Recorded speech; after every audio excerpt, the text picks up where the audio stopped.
Hello, everybody got quiet all of a sudden, so I guess I'll go ahead and start.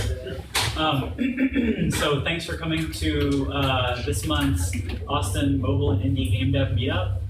We have these events once a month here at Capital Factory, and they're usually on the fourth Tuesday of the month, but I guess this month it's actually on a different date because the fourth Tuesday is like a couple days before Thanksgiving, so that would have not been so ideal. So we kind of shifted things around a little bit. But I guess I just have a few announcements and stuff like that, and then we will get on to our awesome speaker, James Renovitch, in just a second. So let's see. So I guess I don't know if anybody doesn't know this yet. I've announced it in most of the other events, but you guys are welcome to, for future times, if you come here, park in the parking garage that's below the building. It's the Omni Hotel parking garage, but you can get a discounted rate on your parking for the evening. It's just $5 for the night, as long as you arrive after 6 o'clock, and as long as you get a validation ticket from the people at the front desk. So feel free to take advantage of that. It's a good option if there's bad weather or bad parking out on the streets. So something to keep in mind. Also, I just wanted to obviously thank Capital Factory for letting us use the space. As always, it's a great facility, great room, great presentation setup and all. So definitely say hello and thanks to the people on your way out if you get a chance. And it's always awesome to be able to have events here. So we appreciate it. Also, I'm always looking for sponsors for these events. So we often will have someone sponsor each month. This month there isn't anybody, but whenever that happens, it just helps to offset the cost of the food and the drinks and stuff like that. It's really affordable, and it's a great way to get the word out to other developers, or if you're trying to hire for some position or advertise some product that game devs would be interested in. It's a great way to get the word out. So feel free to talk to me afterwards or get in touch with me on the meetup page if you're interested in that. Always happy to chat. And speaking of open calls, we're also always looking for speakers for future meetups. If you have a game that you're working on, and even if it's not completely finished and polished, but you want to give a talk and tell people about some lessons you learned in the process of building it, or something that you think other people would be able to, avoid some mistake or some issue that you worked your way around, and other people can benefit from that. Definitely, we'd love to have you give a talk. And so again, just feel free to talk to me or get in touch with me on the meetup page, and we can figure it out. Also, I'd love to go ahead and open up the floor right now for announcements. So if you are hiring for any positions that are game development related, or if you were seeking collaborators on some project that you're working on, some game project you're working on, or if there are any other sort of game-related community events coming up that you know about and you want to let other people know about, then feel free to stand up and say what it is and all that. I'm working on a mobile version of Smash Brothers, and I could really use an artist. Any artists that want to collaborate, please let me know. That would be great. Finally got collision stuff going. Working on the using UI, so it's almost a game, but I need those beautiful things to move around. I just looked at it. It looks awesome, by the way. So definitely talk to me if you're an artist. Anyone else? Any positions or upcoming events? John, anything? Game Dev Paradise is happening on Friday at Mr. Tramp's 183 in Wolverine. What is this Friday? This Friday, Friday 13th. What is Game Dev Paradise? The Game Dev Beer Night is the... oh, the beer night. Yeah, sorry, I thought you said paradise. I was like... Game Dev Paradise. That's true. Social group for antisocial people. Yeah, that's a good summary. So yeah, those are fun. Definitely check it out. It's always a good event. Any other announcements anybody has? positions or anything like that? Gordon, are y'all hiring for anything? Wish, but no. Oh. All right. Well, I have a couple kind of community-related events that I thought I'd announce. People asked me to spread the word about, and so I'll go ahead and announce those right now. One of them is the Austin iPhone Developer Meetup. They have actually an Apple TV hackathon coming up. It's on November 22nd here at Capitol Factory. And that should be really interesting for game devs because you know, the Apple TV is a great new platform for games, and you know, a lot of people are really excited about getting some games out onto it so they can find a new market that is kind of semi-untapped. So definitely check that out. Just, you know, search for the Austin iPhone Developer Group Meetup or the Apple TV Hackathon. You'll find it, I'm sure. And then the other thing is this is slightly not game related, but these people are really nice, so I thought I'd help them spread the word. There's a Food and Tech Austin meetup group, and they have a startup weekend related to food that's coming up. So if you're interested in, if you're a foodie or a student or an entrepreneur, developer, chef, or designer, and you want to innovate about new systems and products related to food, then that might be a cool thing to check out. It's November 13th through 15th, so I guess it's this weekend. And there's also a promo code that you can get a discounted admission for it. Just use the code TECHIE, TECHIE. So Where is that? I don't know where it is. It's not downtown. It's like somewhere up north, I think. So what's the official title again? It's the Startup Weekend Food, and yeah, it's. We just had Startup Week. There was Startup Weekend, but this is for the food version, I guess. So it's like, you know, if you're like trying to do a food truck or like a techie thing related to food or some kind of, I don't know, meatless meat thing or I don't know what. Anyway, stuff like that. Check it out. So not really named. Soil it by the sharing economy, something. Yeah, exactly. So, oh yeah, where is it? Oh, Orange Co-working, that's where it is. Somewhere up north. So thanks for that. So anyway, that's it for announcements and stuff. So I guess we'll go ahead and move on to the event now. So I guess the general schedule for tonight is that James Renovitch is going to talk for maybe 45-ish minutes or 30, 45, something like that. And then afterwards, we're going to have like, say, 15 to 20 minutes of Q&A. If you have a question during his talk, are people welcome to chime in, or do you have to hold till the end or whatever? So, I don't care. Okay, yeah, so feel free to jump in. If you have a question that's relevant to what he's talking about at that moment, feel free to raise your hand and he'll address it, or you can just wait until the end and ask then.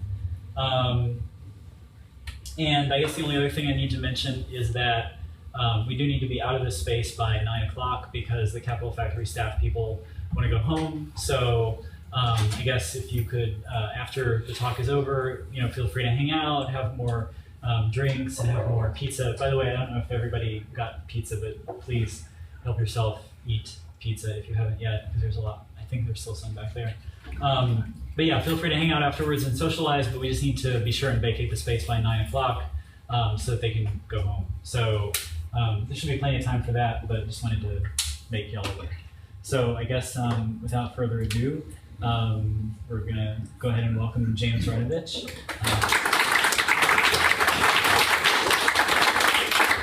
And he can tell you all about himself and all that stuff. So. Hi guys. Oh god. I'm James. I'm not very good at public speaking, so bear with me. I apologize. If it gives you any hint about how bad I may be at this, my first note on my notes says, "Say your name." Yes, I forgot to do that. My name is James Renovitch. I will give you a very quick bio. I went to college.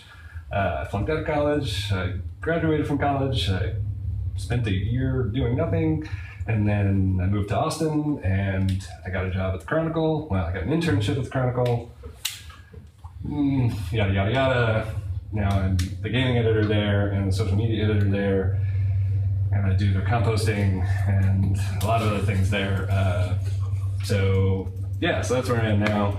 I don't know if you guys know much about the Chronicle. It's the alt weekly here in town. It is not the most professional office you might have ever been in. For example, oh man, I've already screwed this up. Let's see. Nope, that's not how you do it either. How does it go?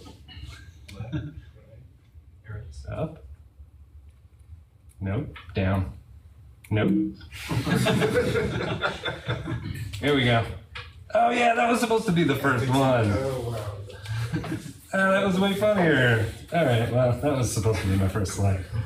Anyway, that is my boss's car. He's like a millionaire, and this is what he decides to drive around. He's like making like South by Southwest money, so he's doing pretty well for himself. So that's his car. So anyway, I've been writing about games pretty exclusively for 7 or 8 years, probably. My first cover story was about Gamecock, which I don't know if you guys remember Gamecock. Now they are no longer. I was cursed. My first 3 stories were about businesses that ended up going under in a year, so I thought I was cursed. These guys ended up doing well. They're Devolver. Thank you. They are Devolver now, and they are making amazing games now. And I did something about Bob Sabiston. I don't know if you guys know Bob Sabiston. He's one of the most amazing people here in Austin. He is an amazing illustrator, and he made the rotoscoping technology that they used in all of the Richard Linklater movies. Super cool to meet him and write about him. Did a story about Rachel Weil, who makes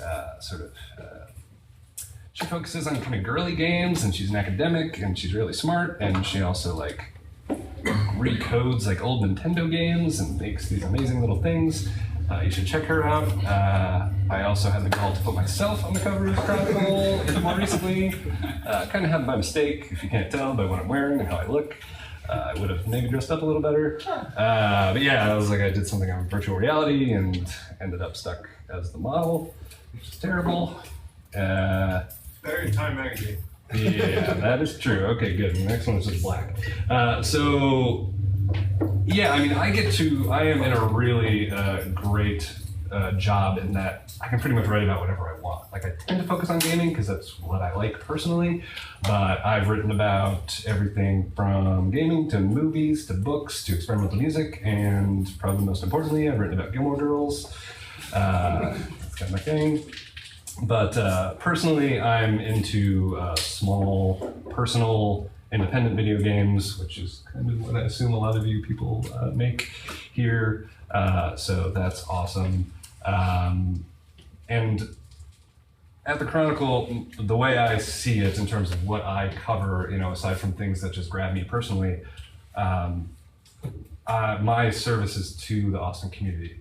I think about what the general Austinites would want to know about, and that is not usually, I'm not usually thinking about game enthusiasts when I'm thinking about what I'm covering. I'm thinking about people that are just interested in art, or people that are interested in technology, and the cross-section of those things, and I have to frame it, and I can't assume any gaming knowledge with my audience. So I have to explain, especially with the virtual reality story, there was a lot of that was spent explaining things that most of you guys probably already know about, but imagine the general audience did not necessarily know about. So that's kind of introduction, slightly rambling, continued apologies. So there's, in my limited understanding, there are 2 ways to promote your product for free. There is social media, which obviously everyone's doing, and there's sort of there's press, there's getting in touch with me or anybody else and them writing about you. One of them you obviously have complete control over, one of them you do not. I'm going to first talk about social media just because it's a little bit easier. And I'm probably going to say this a million times, but step 1 in this process is to make something good. That is, you can give me the best pitch in the world.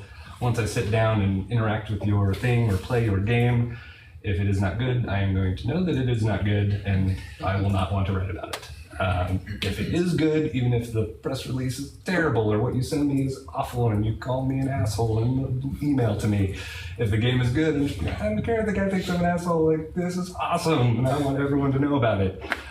So yeah, step one, make a good game or make a good product.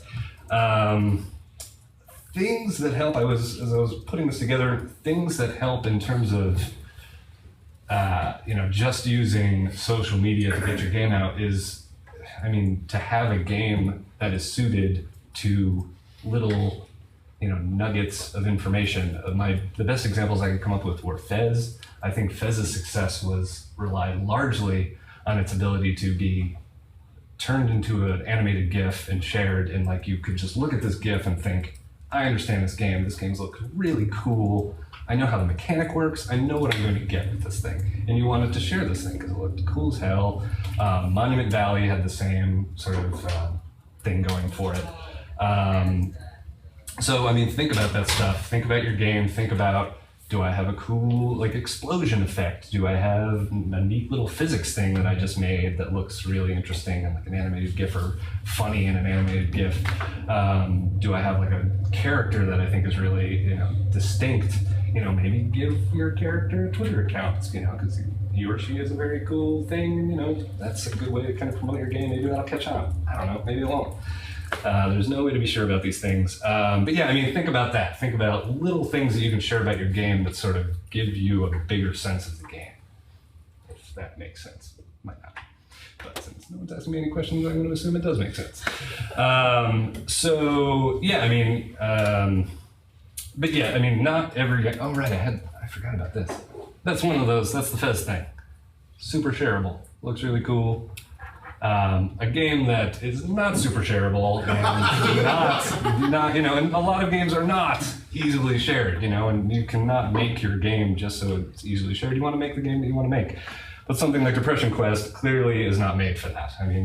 You will get no sense of what you were supposed to feel from this game by looking at this screenshot or maybe a quick little interactive something or another. Even a video really doesn't give you a sense. To play it is the only way to sort of get what you are supposed to get from this game, which is, to identify with someone with depression.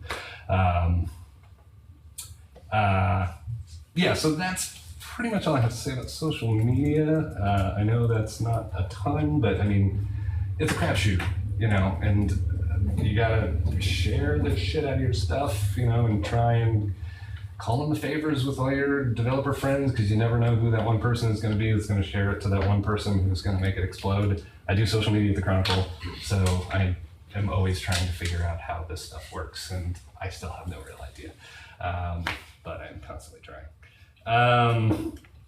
Another thing you can do also is just stuff that I thought of locally.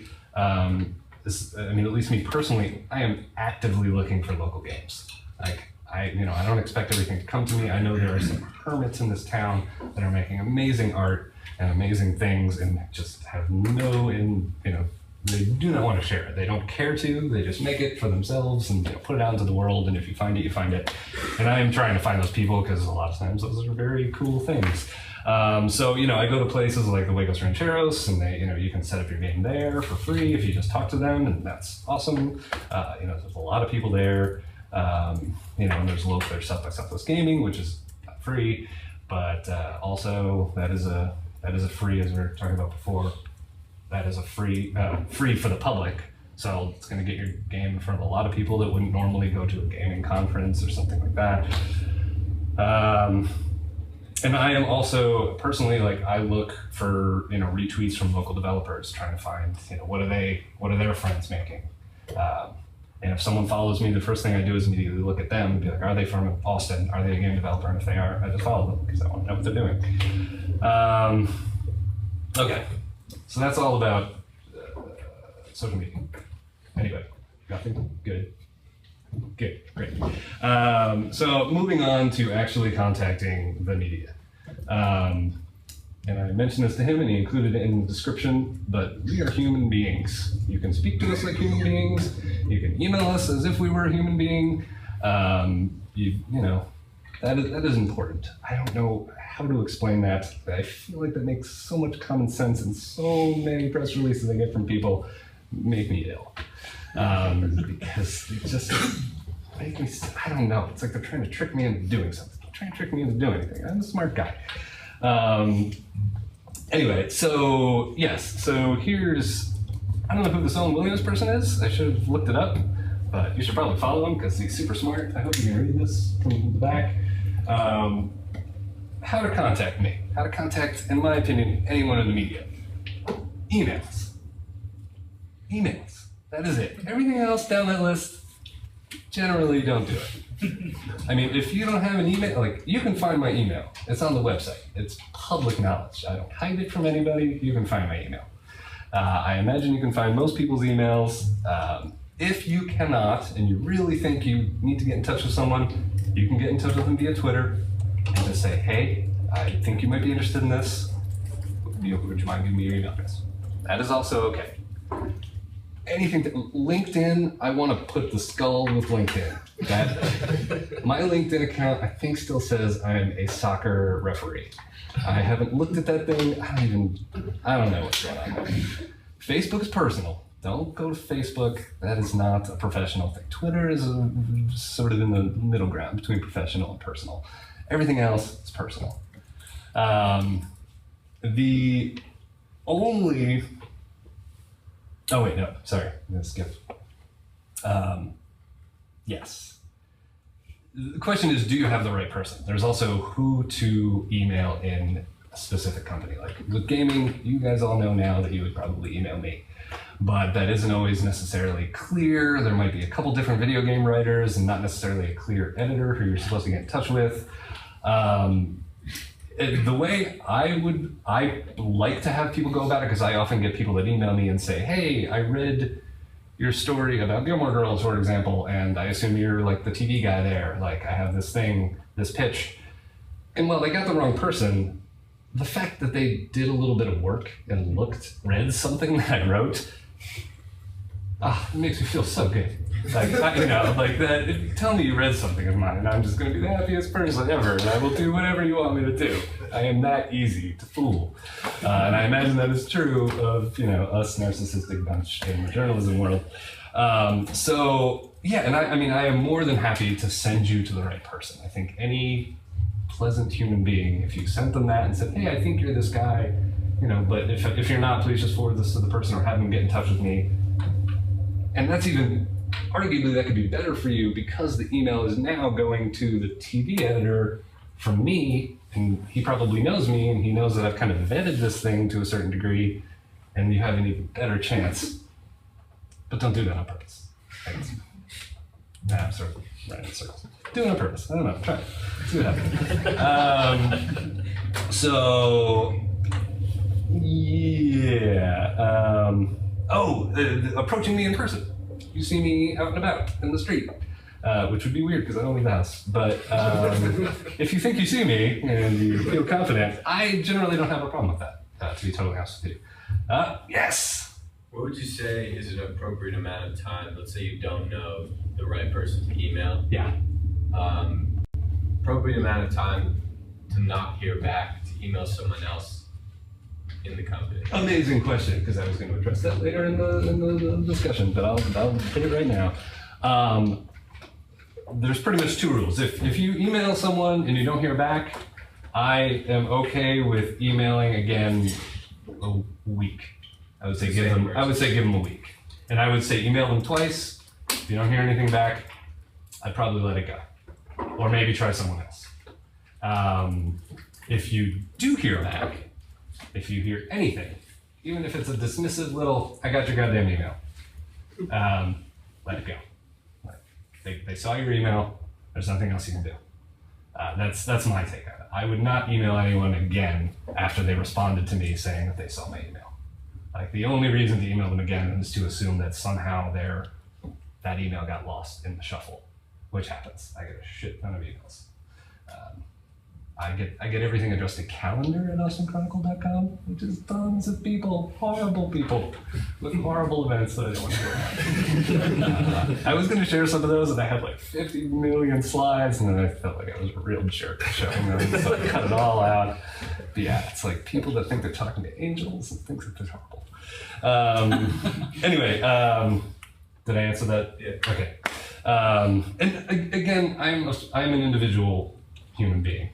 Other people might think differently. That to me makes sense. I personally don't mind getting more than that many emails.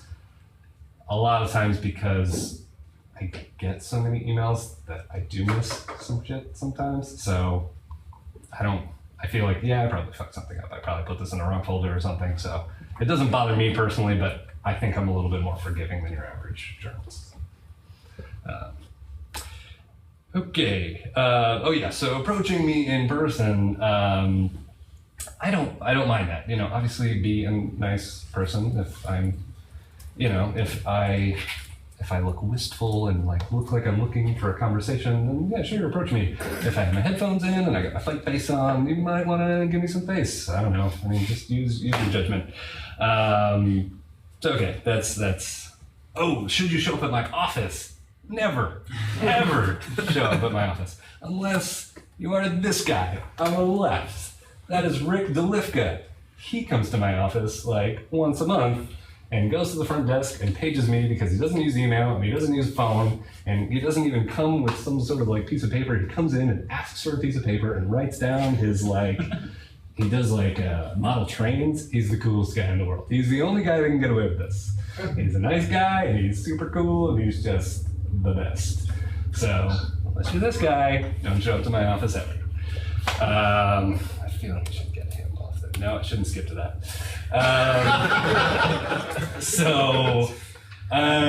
He's got to be a good guy. He's got a conjunction juncture shirt. I know, right? He always looks like that. I mean, he looks like a conductor. Anyway, he's an amazing guy. Yeah, and the front desk person never mind. I'm not getting into this. Sorry. So now you're composing, and let's just say you're composing your email to me. You have this product that you're trying to sell, or not to sell, to have me cover. Again, sort of similar to the social media aspect, you want to put your best foot forward. Know what your game's strengths are. If something about the art direction is really strong, include a photo. Of course, include a photo. If something about the gameplay itself, include a video with it. These are all common sense things that I would assume most of you would do, but you'd be amazed at how many people just send me 2 paragraphs that say, my game's like this, it's really cool, you should contact me for more. It's why didn't you just give me what you were going to give me when I contact you back? Now I don't want to contact you ultimately. But yeah, so yeah, I mean, if you have a link, if you have a website, link to the goddamn website. If the game if it's story driven, tell me a little bit about that story, because that's what I'm going to want to know. That's what's going to hook me. You want to hook me. But also, keep it relatively short and sweet. If, like I said, give me your strengths and then lead me to your website that has everything else. Ideally, you might not have a website if you're a real small company. I understand that. I'm going to find that endearing. So, let me know. Yeah, I was thinking about this, and I'm not sure if I even believe this is true, but I'm going to say it anyway. You might want to hit up the bigger gaming sites first. And I say that because they are probably the ones that are going to want to say something like, I want exclusivity, or I want first dibs on this, I want to be the first one talking about this.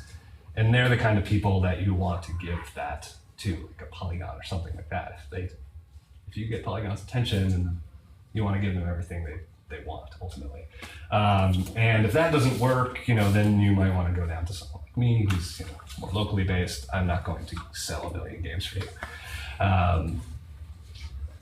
So do you want to kind of offer exclusivity, proactively? Do you want to sort of approach someone and say hey, you can get an exclusive on this, and if you want to write about it or whatever?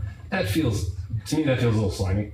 To be totally honest with you, I wouldn't say that. I mean, I would just email them and give, like I said, give them a couple days, just to give them time to respond. And if not, then you can just kind of move on, or try again, or but it's just, that's something that I mean, sometimes And with local things, I ask that a lot too. Like, so, you know, I won't necessarily ask for exclusivity. It's like, we're a local paper, we're not, you know, we're not the Times. But, you know, I'll just say, are you giving this story to anybody else? Just because I want to make sure that I'm not going to look like an idiot. The Statesman has a daily paper. They could arguably have it out 2 days before I do because we're weekly. So, yeah, did that answer your question? Okay. Do you have a question? Yeah, in an email, do you really appreciate like some formality, like dear so-and-so, or can it just be like, hi, I'm in this game? That's up to you. In my opinion, it depends on how, I mean, if it's a real sort of, I would say go more informal with me personally. You know, because you want to let them know that you're a small, you know, I assume you're part of a smaller, you know, group. It's just you. Exactly. I mean, and that's, to me, that's kind of a draw. I guess, like, I like things that are smaller like that, and I want to know, as opposed to getting some real formal press release thing that's going to sort of give your game some kind of AAA polish that it probably doesn't have or want, and I'm going to be kind of turned off by that. Well, this, you know, plus it's not indicative of your game. So, you know, whatever you think best serves your game, you know, keep the tone consistent. Does that make sense? Yes. Okay. You. If you have a game that hits a new slice, just for example, Hits a new Candy Crush slice. before it came out. Sorry, say it again? Candy Crush before it came out. Okay. So if you evaluate it, you either are really, it's either really cool or you can look potentially like a schmuck in terms of misevaluating it. How difficult is that for you, and how difficult is that for other people in the media? Do you like new games? So you're pretty much talking about, like, if I'm reviewing a game, how much pressure do I feel to get it right? If you haven't seen anything like it, Yeah. is that enjoyable or is that kind of I love games. Yeah, I love games that surprise me. I love games that don't look like games. I like games. I love interactive shit. I will take anything. Yeah, I mean, but again, that's maybe a personal preference. I'm sure it is. I'm sure there's people, you know, that are reviewing Fallout 4 right now that don't care about Depression Quest or something like that. I think those games are stupid, which is a completely valid, you know, opinion. But yes, I like more experimental, interactive stuff. Cool. And I don't, if that's what you've made, that's what you should be letting me know you have. You know, don't misrepresent what you have. So you have the next Candy Crush? Would it be interesting if you like it? Yeah. I'm gonna tear it apart. I can't wait. So, questions? Are we all good? Everybody caught up? All right, I love questions. Where did I leave things? Does anyone know what I was talking about? I just had this black screen. Oh, we're talking come to your office and we'll Don't come to my office. I have a question. Ayo.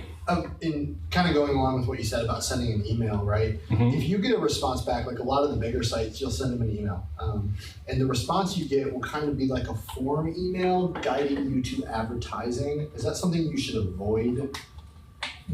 Right? Like when you get those Who types should of avoid? responses, and developers in general, right? Like people trying to sell games. I mean, are those sites that are actually necessarily interested in talking about you, or are those more of just sites that are looking for advertising income That sounds like total bullshit to me. from a developer? Okay. I would never. I mean, mind you, I'm the little guy. I don't. Yeah. I don't talk to advertising. Yeah. I mean, they're nice people, but they don't pressure me to do anything like that. Yeah. Like along with that, is there any That's so responses that you get back that you should avoid? Or like signs that, okay, maybe I shouldn't really be following up with this type of person? No, I mean, Or is it all if I were in your position and I had this game, I emailed this guy and I got a form letter that said, what exactly does it say? So sometimes you get the email back without naming names specifically, and it would Please be don't. something like, hey, we're definitely interested in seeing your game. By the way, we also have these like kind of like advertising packages where we could feature you on the site, talk about your game, and do Okay. this. Like that, you know what I'm talking about, like that type of Yes. thing. Yeah. I would say I don't have the money for any of that shit. Like, I'm so glad you're interested in my game. I would take it at face value. Yeah. It's like, I'm really glad that you're interested in my game because, having you guys cover me would be obviously quite a coup, but I don't have money to spend on advertising for your site. Like, I barely have money for electricity to send you this email. I don't know. That's the way I would approach it. I would take it completely at face value, and and just shrug it off, I guess. Yes. Question.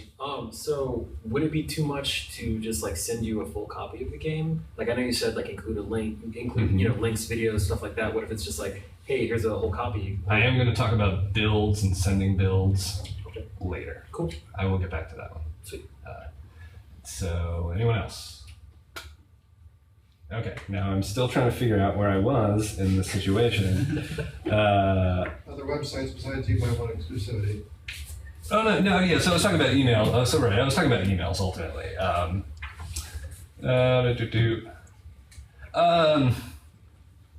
yeah, here I am. Oh, God, I'm way up here. Okay. So, I guess I was going to talk about when to email someone, which seems like a pretty obvious, like when your game's done, you might want to email them, or maybe a little before it's done. But at the same time, you might want to think about, does this tie in with something? Like, did I make a turkey carving simulator? Like, now might be the time to get that shit out. Kill them for Thanksgiving, or is it like political satire? You might want to wait for like election to like some local guy had this amazing, it was a filibuster app that was so great. I mean, it was nothing but you had to keep talking or like your phone exploded or something. And he just kept working on this and working on this. Dude, I forget, it was like the 2012 elections or something like that. It's like, you have to get this out before the 2012 election or you're lost. And he totally didn't get it out in time. But but I mean, something like that. I mean, think about that. And in case you're remembering what that other slide was for, if you're doing sexy political satire in your game, you might want to wait for the scandal finale or something like that. Or if you're doing like a game, and this is the most awkward photo. I don't know if it's like eating your face. It's weird. That's why I chose this one. But if you're doing a game about waiting in line, like you might, which is an actual thing. I remember actually featuring a game about waiting in line that I put in with like holiday games, like free holiday themed games, and it was about like waiting in line at the airport. And I thought that was funny. So yeah, I mean, you might, and let me know that that's kind of your angle. Like, there's nothing wrong with that. I mean, don't sell it too hard, but I mean, just say, this might be a good fit for a holiday roundup that you might be doing, or this might be good if you're thinking about writing things about Thanksgiving, or this might be good if you're into pornography. I don't know. So yeah, I mean, don't be ashamed of doing something like that. I would be, and I've gotten emails like that I've seen and thought, I wasn't even thinking of doing like a roundup of that kind, but now I am. So yeah, I mean, that's a good place to be. Okay, again, I'm kind of going back to who to email, but instead of the individual, I'm talking about publications in general. Sort of in the same way about time hooking a release, you might want to think outside the usual suspects in terms of who you're emailing. I have a local guy made this game called Choice Chamber, which sort of incorporates Twitch votes into the actual game. He was kind of like one of the first ones to do that. I think he is the only one who's still really doing that in any real direct way. Something like that, it's technology oriented. I mean, he luckily got in with Twitch itself, and Twitch promoted the shit out of his game, which is super ideal if you can do that. But chances of that are pretty slim. So yeah, I mean, I think they even gave him money just to make the game because they were so excited to have this. But yeah, I mean, something like this, let's just say I made this game, I would show this to like Wired and like tech blogs and things like that aren't necessarily gaming, but might be interested in something like this that's sort of involving tech in with the gaming thing. If you're doing something that's kind of irreverent, maybe something slightly pornographic or something, you might want to talk to Vice or something like that. If you're doing something political, you might want to like shop it with Slate. Again, like music games, you want to try Pitchfork. I put this because I thought this was a really funny joke that I'm totally regretting now, but I'm going to do it anyway. If you made an app that transforms your voice to sound like Geddy Lee, you might want to talk to Rolling Stone. Yeah, that joke didn't go anywhere. So, Geddy Lee is? Yes, Rush. Super high voice, right? Anybody? No? Okay. If you made a game about marmosets, you might want to hit up the marmoset blogs. Oh God, don't want to show that. I'll leave it on the marmoset. So yeah, I mean, just think about that. Like, think about your game. Think about, what it's about. Don't just think it's a game. I should talk to gaming blogs. Think it's a game about this, or it's a game that incorporates this. Maybe there are other blogs that might be more, interested in that. And you're also going to reach a unique audience that might not necessarily think about games. In terms of the timing, you mentioned, emailing people when you have something that's finished and ready to show off. Yeah. However, sort of in other realms of PR, I've heard people say like, oh, don't wait until your thing is done. You need to sort of start forming a relationship with your person like beforehand, and so that way, whenever you do have something to show them, they're like all ready for you, and kind of it's the relationship is already in a nice state where they're open to hearing that pitch from you or something. Is that you are absolutely correct. Okay. Yeah. So I'm sorry. I sort of flippantly said you should wait till your game's done. You should probably give it, you should probably a few months in advance. I mean, depending on how long how long it's taking you to make this game in general. Get in touch with them. Like, hey, I'm going to have this thing, and again, we're going to talk about builds, but here's a build. You can check it out. It's not finished yet, but you might be interested in this. It's coming. It's probably going to come out in like 2 months from now. Yeah, that's a very smart idea, especially for someone like me who has to deal with like print schedules and things like that. It's not just like I can throw this up. I mean, I can throw something up online whenever, but at the same time, I have to schedule something for print, and I usually need at least 2 weeks in advance to sort of warn my editor, the editor above me, to say I want to put this here, and hopefully there's room. Sometimes there isn't. That answer your question? Mm-hmm. Sorry, I probably should have went into that more, but I didn't. I'm going into all these like fringe cases. I'm not really talking about the more obvious ones. And I guess this is something kind of personal. But if you're emailing someone like Omar at the Statesman or me, tell me that you're local. Like, why would you not tell me you're local? Like, that's the first thing I'm going to look at. When I get a press release, especially about a video game, the first thing I look at is like, was this made in Austin? Because I get a lot of ones that are made in Cape Town or whatever that I'm not interested in. I'm not going to cover that in the Austin Chronicle because we cover pretty much exclusively Austin games. Think about that when you're emailing maybe sort of one of these fringe cases like Slate or something like that. Like, read the room a little bit. Like, know who you're emailing. This came up just because this is something that I've been doing more and more, but journalists are increasingly doing things outside of writing. They're now doing a lot more photography. There's a lot more videos, and they're doing podcasts and things like that.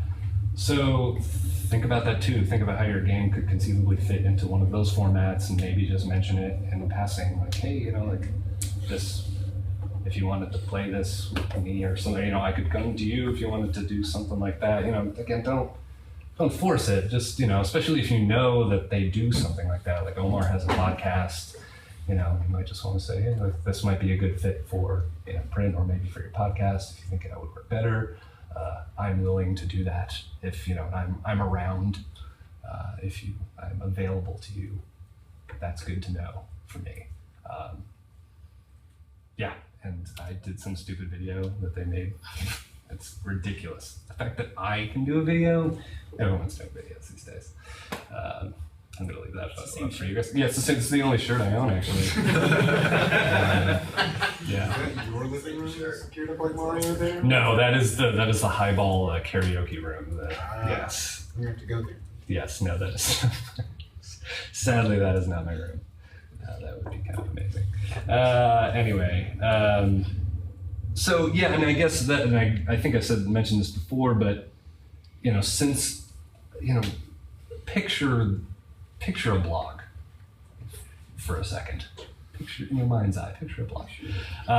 It's not just words. There are photos in this thing. Ideally, I have some GIFs in this thing, or I have an embedded video. This is why I encourage you, if you have these things, a trailer or a gameplay video or anything like that, include that in your email to me or to anybody. That just makes their job so much easier. And plus, it just, and I can see it and I can conceivably picture blogs like, ooh, this is gonna look nice. And it's gonna make me want to write about it. It's gonna like, oh, I can put this animated GIF looks really juicy, like really gonna be great. And if you give me enough, then you're kind of doing my job for me. I love it when people do my job for me. So so there's that. And there's a little bit of luck involved. Sometimes, maybe my cat died and I'm looking at this email and there's tears and they don't see it and I delete it by mistake. That shit happens. Maybe, you made a game about, the example I wrote down is like a game, some sort of empathy game about being a minority, and I just happen to be writing a story about like white privilege in Austin. We've been writing about that a lot in the Chronicles, so it might be a nice little sidebar to that story, and you might just hit me at just the right time when I know this story's coming up in like 2 weeks, and I'm just gonna be like, talk to the news department and be like, hey guys, like I know you're writing this story. This guy made this game. It looks pretty good. You might want to maybe put this in there. There's definitely, and I know that has happened to me several times where someone has emailed me at just the right time, or like an editor has said, hey, I got a hole that I need to fill with something. And then all of a sudden the next email I get is some local dude who's like, yeah, I made this cool little game. I'm just like, well, you just hit the jackpot, sir, because I just happen to have some space. I hope it's good. There's a little bit of luck involved. I don't know why I'm telling you that, because I can't really help or fix that. Now, back to your question about when to send a build of the game. That is a very tough question, and that is one, oh my God. Sorry, I don't want to derail you, but no, it's fine. Are you going to address press releases at a later point, or would this be a time to ask? I don't even remember. How to compose a good one? Well, I guess you kind of mentioned like doing your job for you, and I know that a lot of people say like, oh, the idea of a press release is to kind of like write the story in a way for because a lot of blogs, it's like the people are trying to write like all these posts per day, and they just want to like be able to grab text and images and throw something together, and boom, they have a story. So, like, how important is that in your opinion? Like having a press release that's super high quality or written in a way where there's like some sort of quote from like the developer where it's like, how it's so and so says, I think this is the greatest game ever for you, and all that stuff. So I think that's a good idea. I hope you were all listening to because I think that's a good idea. Like for like a proper press release, usually you'll have like a little intro. It's like, hey James, like I made this game. It's pretty cool. I think it's cool. All the information you need is below. Attach press release with all the formalities that you've probably seen in various things. For me, that doesn't do much for me because I don't do that. I don't like rewrite press releases. Not that anyone, some people do, but I have no pressure to do that. I have no pressure to make content. So that's not going to help you with me. But I'm sure there are tons of people that are just going to look at that and be like, yeah, this seems newsworthy. Perfect. Done. And that's fine. Like that is gaming journalism, people. I'm sorry to tell you that shit happens. Thank you for bringing that up. That is absolutely true. So yes, I'm saying I would encourage that because I don't get those and like frown upon it because I understand what you're trying to do. Sure. And I think that's great. Send that around. I definitely appreciate getting like something at the top so I know that it's coming to me. If it's again Fallout 4, like I don't care. You can pretty much just grab an email and send it to me and I'll be like, yes, I want a review copy. I love it. But for a smaller company, you want to give it a little extra personal touch. That's what you have going for you. In my opinion.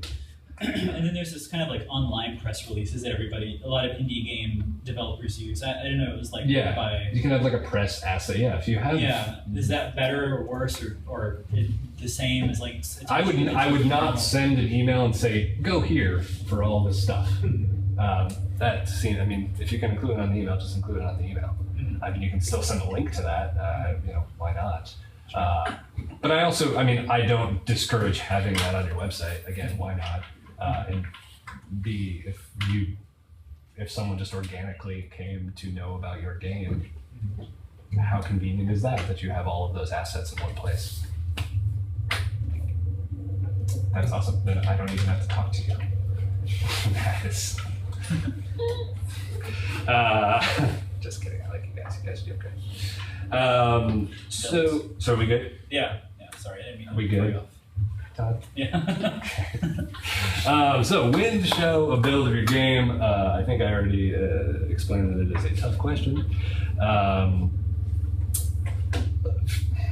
For me, I mean, I think with anyone in this room, if you were sending something to me, you could send me anything. You could send me a super early build because, believe it or not, people, we have a relationship. Just for being in this room, we have a relationship. So you can send me something and I'll know it's like, yeah, I'm not going to expect it to be anywhere near done. You know, as long as please explain to me how far along it is, what is done, what isn't done, what I should be considering, what I should not be considering. Usually if the gameplay is done and the art is not done, the sound is not done, that's usually kind of how these things work a little bit. You know, maybe your physics aren't perfect yet. Honestly, if all of those things aren't perfect yet, I would probably not send it to anyone yet. But yeah, I mean, but again, this is to me. If this was to anybody else, I think the main thing to think about is, what am I trying to achieve with my game? Does that come across in this build? Or is it undercut by what is in this build? Like, am I trying to make something so that is just fun? And is it fun? If it's not fun and you're attempting to make a fun game, the person who's playing is going to get the wrong idea. So I probably wouldn't send it out yet to someone else, to like someone at Polygon or something. You know, if you're sending something like, I want to put someone in a certain mindset, I want them to, you know, feel this way or that way. Again, think about, you might want to give it to a friend. Be like, hey, if you play this, is this accomplished? And if they say no, you might want to wait a little longer. You know, it's things like, you know, can you get your point across without sound? Can you get your point across without the art looking like the way you want it to look? If it doesn't come across, again, don't send it out. If it does, then you're probably fine. You know, and again, be very specific when you're sending a build to someone, what they should be looking at and what they should be sort of glossing over. You know, so the art is not done.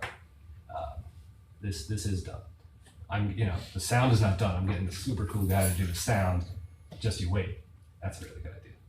You guys can take that.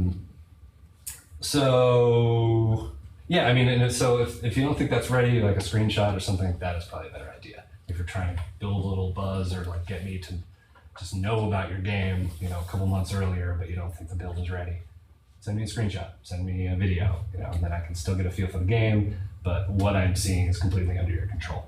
So I'm getting your best stuff, arguably. James, what about mobile games, in particular iOS games? You cannot send the executable in an email. You have to use this other platform, test flight. It's complicated. So how do you approach that? How do people send me stuff in test flight? What is it? You did this for me. How did you do it? Test flight. Yeah. And so test flight allows you to basically you get someone's email and you put it in there, and then it will send them a link. Oh. So I could take James' email, for example, and put it in there. You know, send him an email first, like, hey, will you check this out? If you want to, you know, put your email in there, and then it sends him a link, and then he does everything on his phone, and I don't have to worry about it after that. But he does have to download the test flight app. That's an extra step. Yes. But if I mean, if this is my job, I mean, I have test flight on my phone. Okay. You know, I'm ready for that. Okay. So yeah, I mean, not that you can necessarily assume that someone has that, but I mean, I forget who did it first, but it was not complicated for me to figure out. I am not the savviest person in the world, but I was still kind of like, okay, I understand. Download test flight, how this works, done and done. So yeah, okay, answered. So yeah, I mean, I guess this kind of has something to do, you were talking about sort of getting in touch with me beforehand. I guess I did actually address this. Yeah, think about the rollout of your game. If possible, like if you really feel like you have a schedule, like if you're dedicating your time to it, and you know you're reaching these what do you call it? Benchmarks is the word I'm looking for. Then if you can trust yourself to hit those things, you might want to think early on, when I should release this to the press, and that way, you can do cool things with it. I mean, a lot of the AAA games do this tons now, where they'll, introduce some sort of sense of mystery to something, just give one tiny little screenshot or just like, here's a link to this mysterious site, and then 2 months later, it'll give you something more and, a little bit more. And that's, how you build excitement. I mean, just because you don't have $10 zillion to, make a website, I mean, you can still do something. You could arguably do something like that. You could build excitement, and I feel like the thing that popped into my head was the No Man's Sky trailer, which I feel like did exactly this in like 30 seconds. Where it was like, oh, this is like a resource management game. Oh no, this is an adventure game. It's like, holy shit, it's a dogfighting game. Like, what is happening? That was like, I mean, there's no joke. That was mind blowing to me. Anyway, I watched this. It's like, this is all one game. That's crazy. Admittedly, your game is probably not going to be quite on that scale. But I guess what I'm saying is that, I mean, giving someone like a little bit it might be a good fit for your game. Like but at the same time, I mean, it might not. I mean, something straightforward might be better for your game. Something you're just like, here's what it is. It's just something simple. It's a little puzzler. Just telling them what it is might be better. But if you, you have to think about it as your individual game. Think about your game. Think about what you want people to know about early on, and then maybe sort of like tweak their expectations with your next thing, and then tweak them again, with the next thing. If that's possible. Again, not possible for every game. I know that a lot of people are going toward this whole developing in the open type of thing, where it's like, as you're making the game, you have like a blog that you are constantly updating with screenshots and videos, and you're publishing stuff on Twitter about it and all that. And it seems like that has been somewhat successful for some people in terms of getting just the general public interested. Does that have any impact on kind of journalists in your experience? Like, would you? I look at that stuff. Yes, certainly. I have seen many things like in development that no one has sent to me specifically, but I just look at, or stuff that local people have shared. That really isn't local, but I'm just like, wow, that does look cool as hell. So yeah, I mean, that happens. Again, I have no problem with that, but again, that is for individual games. That is appropriate or maybe completely inappropriate.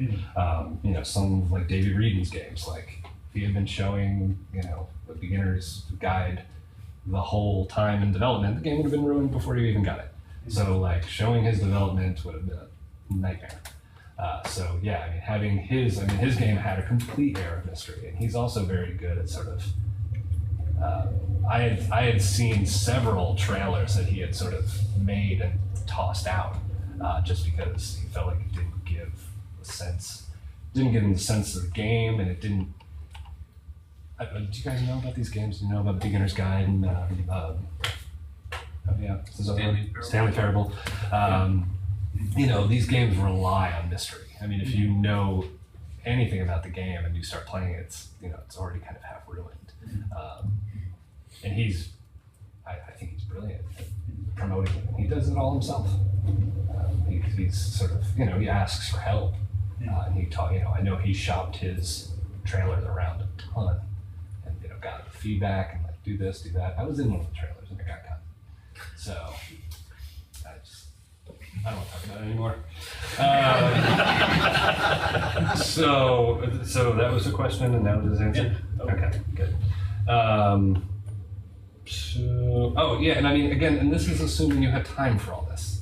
You're a one-person team, like you're making a game. It's a lot of time. You might not have time to think about all this stuff months in advance about, I should tease this on my Twitter account, or I should do this cool little nifty. You might not have time for that. Completely understandable. that's not going to make me think your game is any less than what it is. Again, have a good product, people. Have a good product. So, again, these are now, the next few things are some stuff that you told me to talk about that I'm not a super expert on, but I'm going to talk about them anyway. So, bear with me. One of them was like festivals, and are festivals right for, or are they right for you? I am not an expert at participating in gaming festivals. I've never shown a game at a gaming festival, but I have gone to festivals, for journalism. And the one thing that seems common to any sort of conference or festival like that is you get out of it what you put into it. In my opinion, if you are not if you're a one-person team and you are not an outgoing person, and you're not going to get in there and schmooze and like talk to the people you need to talk to, might not be worth it, because you're just going to sit there in a corner with your little game and just cross your fingers and hope that the right person comes by and looks at it, which I'd say your chances are pretty slim. Maybe the key is to bring someone along who's like your hype woman or your hype man, who's just like really good at talking to everybody and like really knows how to get out there, knows your game really well. That's an option, but you have to have a really good friend or some money. So there's that. I say we've done that for our game. We've taken it to shows, and our experience is that the return on your investment for both time and money is not worth it. You may get to a few thousand people from our shows, and you get one YouTuber who's influential to look at it, and you can get 1 million eyes. So it's not your return on our investment. You'd be better off spending that time putting together a good press kit. I have heard similar things, but I have also heard the exact opposite. For example, the Twitch guy, he was just at some conference and he had been pushed in this back room that no one even knew about. So there was all this hustle and bustle, and then there was this tiny room where no one was going in, and lo and behold, this half drunk Twitch dude just walks into the room and says, "Some guy said you got some game where you actually use Twitch to play?" And he's like, "Yeah, I do." And the guy played it for a while, and he was like, "We're gonna give you a ton of money, and we're gonna give you everything you need." So, again, that is definitely the exception to the rule, I imagine. But it happens. I'm sure. It's luck, but it's saying, I think your luck is better. And he's a go-getter. I don't doubt that he was talking to everybody out in that room, saying, "Hey, I got a game. I got a game in here. I got a game in here. Tell everyone I got a game in here." And so that probably got to this guy, somebody that he told this guy. I will say it's very fun to do those shows and to see the fans come and play your game and have a good time. And it's very rewarding for you as a developer and your team to do those. It does feel really good. Yeah, and there are other benefits to going to a conference or a festival. Yeah, hanging out with other devs, getting other devs to play your game. Letting fresh eyes see what you've made and give you feedback. I don't know. I've never made a game, but I imagine that's invaluable. Another good thing with festivals to do is have some other draw other than your game. We went to Rooster Teeth and showed our game, but we were the only booth that had Oculus Rifts. And people came to our booth, we had lines, obscene lines, playing our game on Oculus because we're the only place that had an Oculus. Yep. Yeah, and that was actually kind of goes along with the next thing that I had in mind to say is that just like I'm talking about in terms of time hooks and what publications you're emailing, think outside the box. I immediately thought of Robin Arnott's Sound Self game. He's, I don't know if anyone knows about this, it's a biofeedback meditation chanting game with the Oculus Rift that you sort of chant and it feeds back your voice and sort of grows and morphs into this crazy imagery. It's an amazing little thing, but he's been working on it for years and years. And then I know he's shopping it around at yoga festivals and meditation festivals, and that's kind of his scene to a certain degree too, so it helps. But he's definitely thinking outside of gaming, mostly because his thing is really not much of a game. You get right down to it, there's no winning. It's a meditation aid. Yes, yeah, exactly. $20 for a bag of mushrooms. You get the game. Let me tell you, this game is awesome. I highly recommend it if you get the chance to play. He went to Burning Man and strip balls. Yeah, inspired to have something he'd showcase at Burning Man. Yeah, that's right. Yeah, he went to Burning Man too. Yeah, he brought it to Burning Man and he made this crazy structure that he put it in with all these pillows, and then they burned it. They They left. They took everything out and then they burned it. And just like, hey, play my game. Like, sucker. Play it forever. So yeah, I mean, again, thinking outside the box, and exactly like you said, like you might have super high demand for something, if you're the only one at a festival showing something like that. So And yeah. look for smaller festivals, because the bigger ones, yeah, it's important to go to like a PAX South or PAX East or whatever. Mhm. But, there are a lot of smaller festivals that have high attendance. And Mm-hmm. if you're a big fish in a small pond, What would be an example of one of those that we found useful? RTX for sure, 50,000 people attended, and there was only like 3 games there. Southwest Gaming Expo is another one where it's pretty cheap. And also genre-specific stuff. So for instance, if you're doing a steampunk game, go to a steampunk convention, even if it's mostly a literary convention, you're gonna be like the only video game there. Yeah. science fiction fantasy conventions are another one. What's that one that the old gamers convention that was down here? The retro gamers. It's a good one to go to. The Comic-Con is good, actually. But at sci-fi fantasy conventions, you're not going to be out of place even if they're a literary con, because there's so much overlap with the fandoms. Which gets back to, again, what's your aim? If your aim is straight sales, which obviously you want to sell stuff unless you're just doing it as a hobby, you're probably not going to get that from just going to a convention. But if you're trying to increase the size of your pond, if you're trying to get out of your silo, Awareness, tipping point. then those can be useful. Different measuring. And just quickly, and like I know, especially with the Rooster Teeth, the Rooster Teeth fans are insane people. Like they are rabid And they're fans. legion. Yes, and there's tons of them. And I mean, they do anything. Rooster Teeth can put out anything, and these guys will eat. And I'm not faulting them. That's great. And Rooster Teeth has built this world, and good on them. But yeah, I mean that's also a great thing to get on, because even though your game isn't technically associated with Rooster Teeth, and a lot of these kids' minds are probably just like, this got the Rooster Teeth stamp of approval. I love it. I want it. Gives you the opportunity to use their hashtags and get their Twitter followers to notice you as well. Yes. So many Twitter followers. Yes. This is off of the conference angle, but you mentioned having a hype person to sort of help you get the word out about your thing. In a general sense, is it better, in your opinion, for the actual developer or creator of the game to be the one talking either in person or via email or via Twitter with the press, or is it okay for them to say hire like there's a few like kind of PR agencies that are like focused on indie games, and you can hire them and then they'll go out and kind of promote your thing. But does that like sort of make it less personal in a way? Like is there some sort of like an auteur angle where it's like, oh, I'm going to be more excited about like listening to this person if it's the actual creator of the thing? No, it depends on the game. It depends on the creator. If the creator is a brilliant guy who makes amazing games and is just a complete stick in the mud, then you probably don't want him, talking about his game, because he's probably just going to mumble something and not be excited about talking to you. Whereas, I know there are other people that are amazing at explaining their game and love talking about their games. And I would argue that's the ideal situation, but that's just not always going to be the reality of the situation. And getting someone to talk about your game, you want to be very careful. I mean, you want to make sure that they are giving a reasonable, getting out exactly what you want it to get out, the way, the tone that you want it to have. You don't want someone else misrepresenting your game, and I don't doubt that happens. Yeah.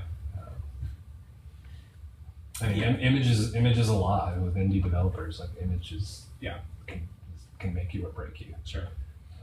And so if you look like this guy who paid this PR firm to just send 1 million emails to 1 million people about some art game that you made, that's gonna confuse me.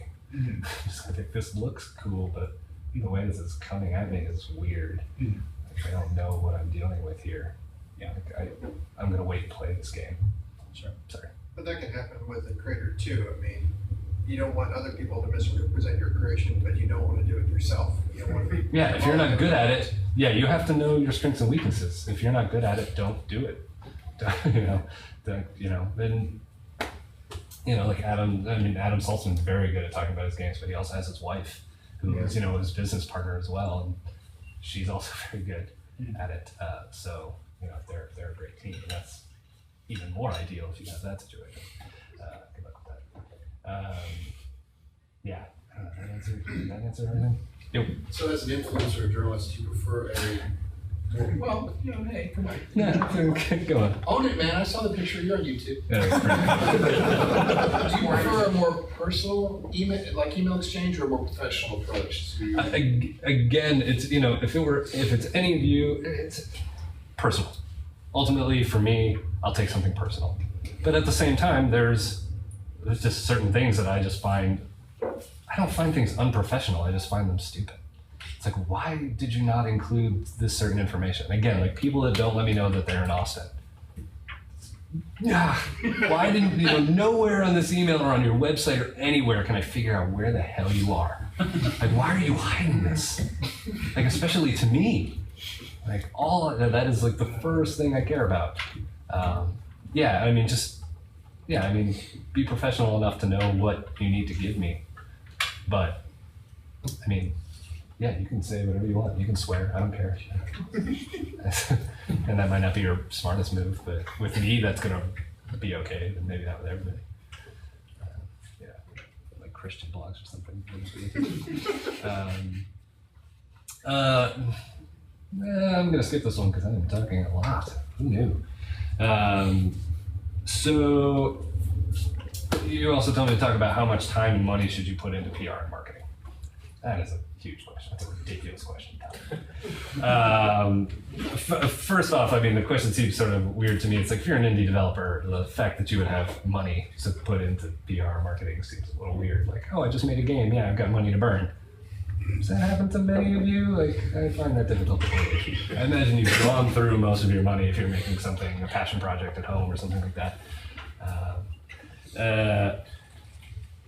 So it seems to me you pretty much have three options, and we've talked about these, but it seems like a good way to kind of wrap things up. You can send a personal email, and the strength of that is that it's tailored to me or whoever you're sending it to. There's no cost, and the cons of it is that it's a lot of work because you're sending them all individually out to individual people, and you're getting very low coverage. Like you're only sending it to however many people you could email and how many people you know about to get it out there. You can send just like a mass email, like a mass press release out to everybody. That's, it's going to be a lot less work. It's going to be less personal, and it's also limited to, again, it's still limited to who you know. So ultimately I'm telling you not to do that, in case that wasn't clear. I argue for something in between. Like, if, as we described before, give me a little personal intro, just so I know that you're a human being, talking to a human being, and then give me the press release. It's pretty standard. It's pretty ideal. Give me a little bit of personality up front. You can have personality in your press release too. It doesn't have to be dry, but I also just need what I need out of that: the who, what, where, why, wins. And then you can also hire a PR firm, which I don't know anything about hiring a PR firm, to be totally honest with you. But I would I would be very careful if you're doing that. If you are spending money to get your game out there, you want to make sure that whoever you're hiring understands your game. And again, like we were talking about, having people talk about your game. Like, don't let them misrepresent your game. If you're paying them, make sure they do the job you want them to do. Like, you're not just paying them to send out a press release. Like, you can send out a press release yourself. The big advantage, obviously, with the PR firm is that they have connections. Like, they know everybody. They arguably have some semblance of a relationship with these people. Not with me. Yeah, PR people. Oh, I hate PR people. So, Yeah, that's it. I think I was going to end with something like, "Hey, you all can do it, and you can succeed." One other question: do you get? I know you're speaking for yourself. Yeah. But what about when developers or companies try to pressure like your readership or inspire your readership to pressure you to cover a game? Like, is that insulting, or is like if I go, hey, I'll give a free blank to, Twitter bomb you or something. Yeah, if you Twitter bomb this guy, get him to cover my. I mean, I probably would be disincentivized to cover that game, personally. Yeah, why would being an asshole to me make me want to cover your game? Yeah, I mean, I've never had that happen, but I don't know why anyone would waste their time. With a bigger company, I can see that work. Yeah. Well, I know with streamers sometimes that works, and I was just wondering if that's sort of, if you have the same mindset in that. You know what I think sort of, let me, so you use the word pressuring, and I think what you meant is ultimately is like getting their fan base to say, hey, go mention this guy and tell him that my game's awesome. That doesn't seem quite as insidious as, saying, go threaten this guy and make sure he says. I'm trying to be more straightforward. No, I'm add flowers to the poop. No, I mean, I guess with that, I don't think it would change my perspective at all. To know that it already has a built-in, pretty much all that tells me is like, you already have some fans that like your game. That's great for you. I will look at this game, and if I like it, or if I don't, I won't. I don't care that there's already people. Sorry. Yeah, just because you already have some fans isn't going to make me want to write about it anymore. I mean, especially with my paper, where a lot of what we write about in the entertainment section anyway is a lot about, hey, maybe you didn't know about this thing. You should know about this thing. If I think a lot of people already know about it, that might even be less reason for me to write about it. Maybe. Yep. That is kind of a Zen question, though, so chicken and the egg. If you already have fans, why you wouldn't harass the media? You never have enough fans. That's right. But if you didn't have enough fans, then they would not be threatened. I mean, if you don't have enough people that you can rally behind it, again, it's a different kind of thing with a different kind of medium like Twitch. They're not doing medium. They are a medium, right. But it's not using printed words or anything like that. Right. So I guess it goes back to your own question about knowing exactly why you want to engage the media at all. What's the goal? Obviously it should be about showing off the game to other people, but you just said what your mission is. Not every media person is going to have the same mission. No. But if you have a creation that you want to put out there, you're going to have to know at least a little bit about what it is, which probably means you're going to have to read it. I'm eating another beer to follow that. Yeah, I got a little confused. He writes the Chronicle.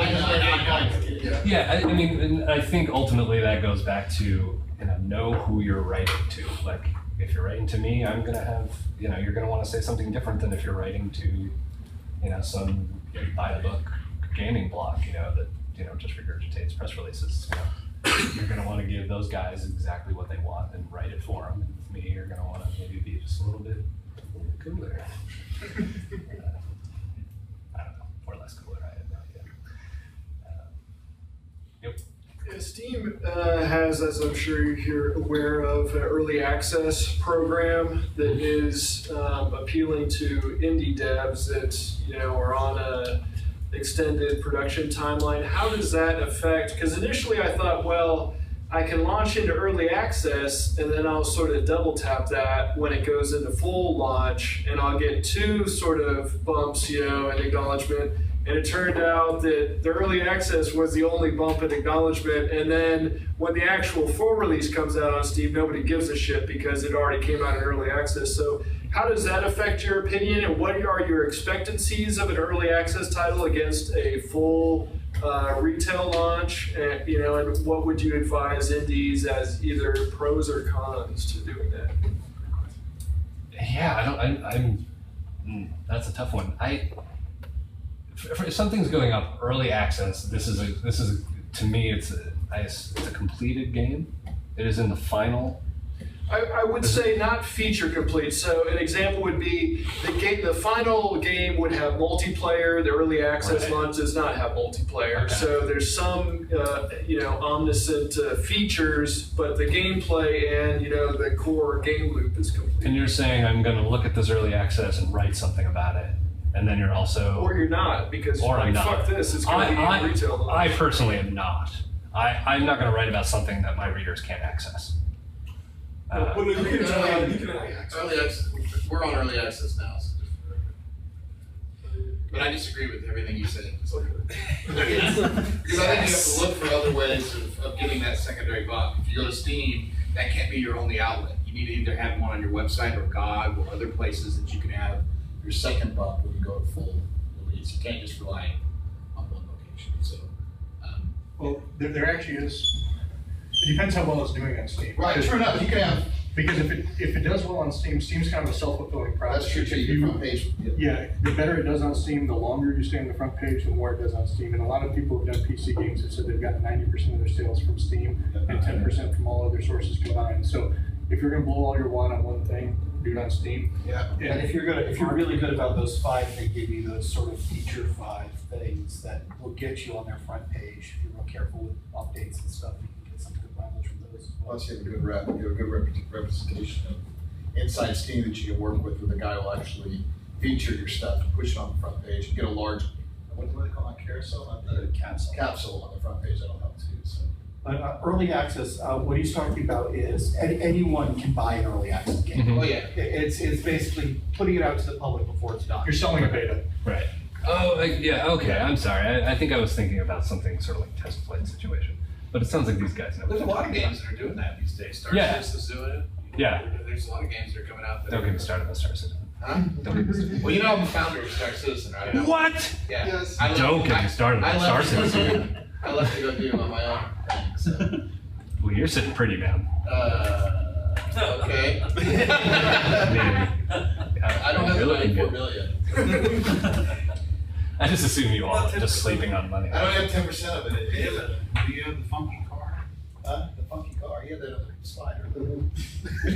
That's what's black. You too can have a dog car. Now you have dog car money. Yeah. So they kind of answered your question, I think, better than I was. I think it ties back to what's the core element of the game and is it present in the build that you're exhibiting or not. But aren't you looking for a bump, right? That's what you're really talking about. Do you look at early access? Yes, I've done that, but again, I tend to wait. I mean, I think to me that seems like more of a AAA kind of thing to do. I mean, I know some indie developers have probably done it too, but to me that seems like a big. What's that? There's tons of millions of people on early access. Yeah. So most of the early access people are indie. It's not the AAA. Yeah. Yeah. Because the AAA people don't need to do early Most access. reviewers still wait till it's retail. Yeah, ultimately I wouldn't cover it until I really felt like I had the final. Reviewers on Steam. Especially if I wasn't planning on writing about it twice, which the chances of me writing about something twice are slim. What about the journey though? The journey of the developers through early access to completion. I mean, that could be helpful to you. I don't know. I mean, Is it something your readers would be interested in? I doubt it. I mean, again, but we're not a gaming publication by any stretch. We are a general interest. So. Very few actually do that. Yeah, I know. What about Austin? So you're doing Austin games a lot, right? So it's really about the Austin creative scene. Yeah, I mean that is the first thing I want to hear about. I mean, if you're doing anything, I want to hear about Austin, your connection to Austin. Founded and developed in That's a Austin. creative one. Yeah, I think everybody That's the angle, not about the game. Right. It's about Yeah, I mean, ecosystem. I like to have both a good game and an Austin connection. But I'll admit I've written about some mediocre games that were developed. I'm not mentioning which ones. Yes, I haven't written about any bad games. And I've been asked to. Any other questions? Yeah, I feel like I'm digging it great. No, this is great. This has been super helpful. Yeah. That's great. Anyone else? Everyone go Bob James. Thank you. What's your favorite Star Citizen?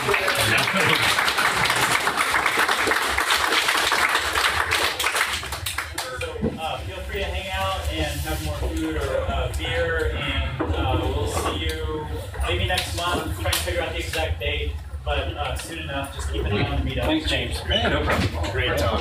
Thanks. I'm gonna.